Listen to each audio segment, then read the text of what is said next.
L'hiver 1941 a brisé le mythe de l'invincibilité allemande.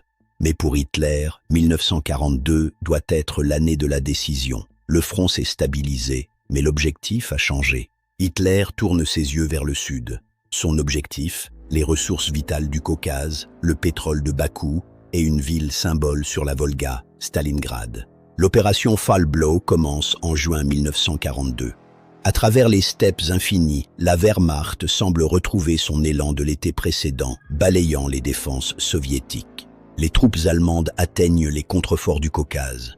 Mais l'étirement des lignes et le manque de carburant commencent déjà à ralentir la machine de guerre. À la fin de l'été, la 6e armée de Paulus atteint les faubourgs de Stalingrad.